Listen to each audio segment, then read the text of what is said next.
back and confirmed with us. So I think the best thing to do is pull the plug on that and to focus on 2 meets on that same day that cater for everybody. And the 2 meets we've chosen for that is a Biggleswade meet on 18th and 19th of December, which will cater for qualifying and development. And then the Northampton meet, which is actually a long course, which comes back to my point earlier. That's kind of the performance tier. So they're basically the guys that will go to that already have all the county qualifying times that they need. That meet will be a higher standard in terms of performance, and I suppose they're going to go there. Their times aren't going to be as quick because they're racing long course, but it's going to give them the opportunity to race long course before counties come round. The reason we can do that with those swimmers is because there's no real stress, or there's no real panic of will I get this qualifying time, won't I get this qualifying time. They already have the times they need, and that way we can be a little bit more selective with the races that they do.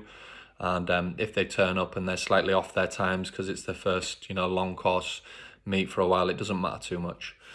Ultimately in any season, all that matters is the last performance of the season and how you finish the season. Everything in the lead up to that is preparation.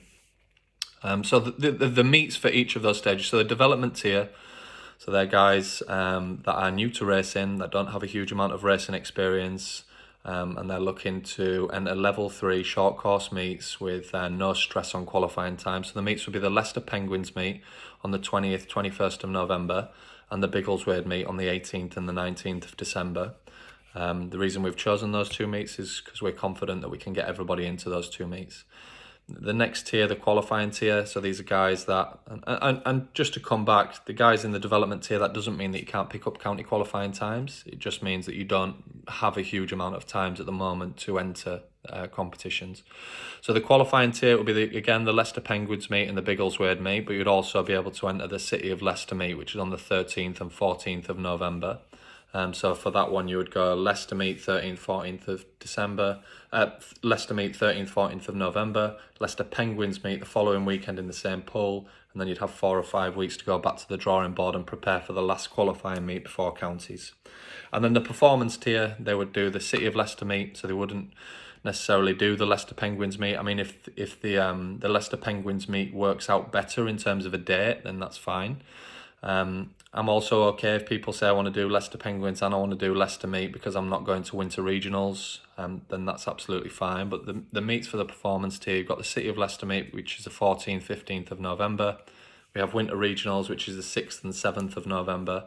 And we have the Northampton meet, which is a level 1 long course meet on the 18th and 19th of December. All of this information will be put out in due course. I'll alter the competition calendar that went out, and it'll kind of have the shaded areas on the groups. The difficulty with just putting the group information on there, and this is why I've gone into a little bit more detail, is even within the groups there are swimmers that some fall into one camp and some fall into others in terms of what they're looking for out of these competitions. The next thing I'm going to go over is the half term. So we've secured an extra 9 hours of pool time for half term. A lot of that time is between 4 and 6:30, so kind of earlier slots, and what that's allowed us to do is kind of get most groups to swim every evening, or at least 3-4 evenings a week if that group's perhaps only got 1 or 2 sessions through the week.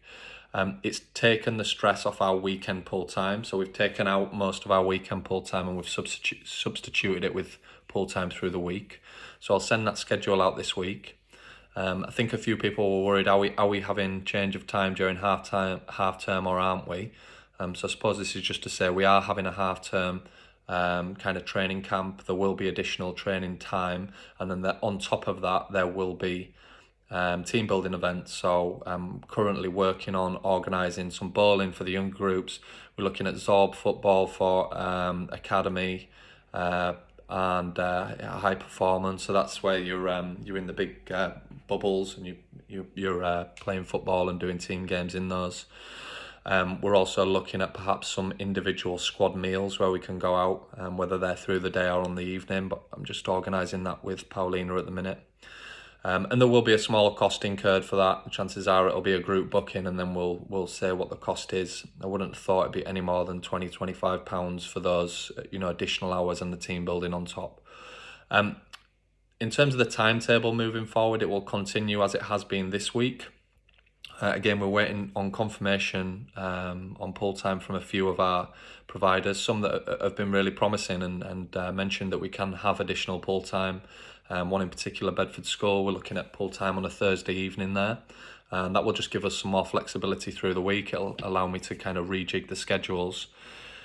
On rejigging schedules, and I think this is really important for new members, just to give you some backstory, I'm not rejigging the schedule because I enjoy going through and rejigging the schedule. Back in March 2020, when we went into our first lockdown, we lost 19 and a half hours of pull time, leaving us with 5 hours of pull time. So of that 19 and a half, four and a half of that was allocated for lessons, and then around 15 hours of squad time we lost. So we were basically left with 2.5 to 3 hours at Trinity and 2 hours at Luton on a Sunday morning. That's basically all we had. So we had to go to Trinity and to ask them, beg them, what can you give us? Now, I'm sure you can imagine that pull time that they gave us wasn't ideal. It wasn't huge blocks of time, and we've had to share that between all of the groups. We went into 3 groups for that time period, where we spread that time between our members, and it basically left us at about 60 to 70% of the pull time that we had before. Now, since then, we've taken up pull time late on a Friday night through in North Herts. We've taken on additional pull time late on a Thursday in Luton. We've taken on additional pull time on a Friday in Luton. We've taken on extra hours on mornings and extra time at Trinity as that's allowed, and slowly but surely our schedule's evolving. It's not perfect by any means, but we feel that any additional pull time that we do take, we're taking it to kind of make everybody's training week easier and easier to navigate. We've taken on extra pull time at Bedford Girls' School as well. We're in talks with Kimbolton School, we're in talks with Bedford School about taking on extra pull time there. We want to get to a point where everybody has a well-balanced training week and has all the training time they need to be successful. I feel in terms of numbers we're at a good point at the moment, but it's never perfect. We can always work to improve it. So kind of bear with us with the changes. We aren't just making the changes because I want a different night off, or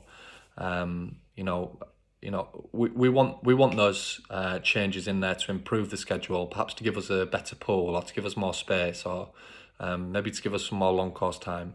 And just to touch on that on long course time, I've had a few questions this week about kind of different groups getting access to long course. And there's a couple of points, couple of stories that I want to touch on with long course training. So for me, and this has kind of been an opinion that I've built up over the last 5 or 6 years, I genuinely, and this is hand on heart, I'm not just saying it to kind of prove a point on this argument, I genuinely don't think there is any gain through having access to regular long course training over regular short course training. Now that's kind of from working in programs that have access to a regular 50-meter pool every single session, working at programs where I've seen a successful program run in a short course pool, and then going to a national championships at the end of the year and standing on the block against somebody who has access to 6 long course training sessions a week, and seeing my swimmers manage absolutely fine. From a coaching point of view, it's much easier to manage a session and coach a session when it is short course, so 25-meter pull. The reason for that, more regular feedback. The coach is not having to walk 50 meters to the other end to stop somebody and say that entire 50 meters was incorrect. The pull is shorter. It's better for giving more regular feedback. It's almost impossible to, it's not impossible, but it's not a good session to run a speed session or a sprint session long course, because chances are a lot of the time you're running shorter reps, or 15, 20, 25, 30 meter speed bursts, so the swimmers are stopping in the middle of the pool, so you can't give them accurate times, especially when it's a 10-lane 50-meter pool.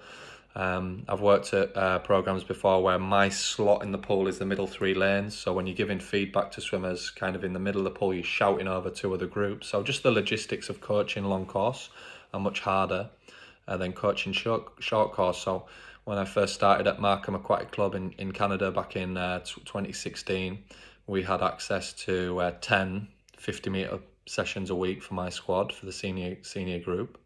And by the time I left, In 2019, we were only using 2 of them, and we're having 8 sessions short course and 2 long course. And that's purely because we felt we got better quality sessions when they were short course.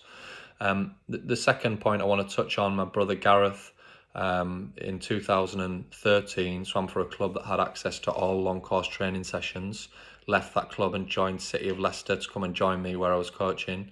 And in 2014 qualified for the Commonwealth Games, training out of a programme that only swam short course, so 25 metre pull time. So from that side of things, I've seen enough results there that suggest, the committee will tell you, there has been a number of conversations that we've had in the past where I've said, I'll happily drop Luton. If Luton's more expensive than a pool somewhere else, I'll happily drop that pool. It's a 30-minute commute out there on a good day, depending on how fast you drive up Barton Hill.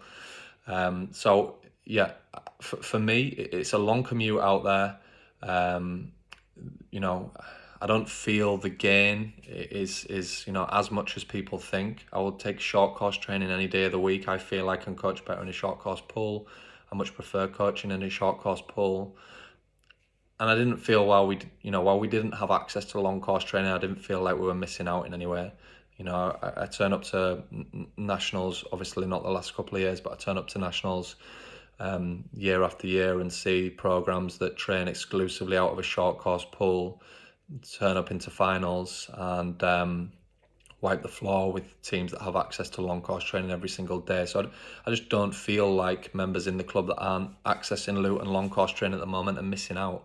And there are other things that play a much bigger factor in the success of a session, one of those being how much space have we got. So if it's the case of 2 50-metre long course lanes at Luton with 30 swimmers in the water, or 6 25-metre lanes at Trinity with 30 swimmers in the water, I take the time at Trinity every time, because I don't want people swimming over the top of each other. I want people to have space. I want people to be able to train properly, and those are the factors come into play. So I think that's everything. Hopefully this will spark then a few questions coming up kind of at box end. I enjoyed my break off. It was good kind of to have 7-10 days away, just relaxing. But again, I'm really excited about getting stuck into this season. There's a novelty attached to this season because it's new. It's not going to be the same as the last 2 seasons that we've had, which have been very, very disappointing. I'm really looking forward to kind of what we can achieve as a club, what we can achieve as each of the individual squads this year. And the feedback from a lot of the kids is that they found the goal setting exercises very positive. They found those inspirational, and we've got a lot of hungry swimmers in the water there that have waited a long time to get back into this. That's what fuels me every day to turn up to work and to give my all.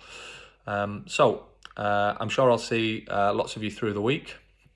I might, whether that's in the car park on the way out, or whether you need to speak to me or something. I am going to work, as I said on the email earlier, I'm going to slowly chip my way through the emails that came over. Now, even if that was an email for Watford, the Watford meet that we're not attending anymore, even that, if that was an email to ask about events, I'll email you back just in kind of correlation, or I suppose what you've said in there might be relevant to the meet that we're doing at Leicester Penguins instead. So yeah, I'll try and work through those emails as quickly as I can, and thanks for listening. Speak to you soon, guys. Cheers.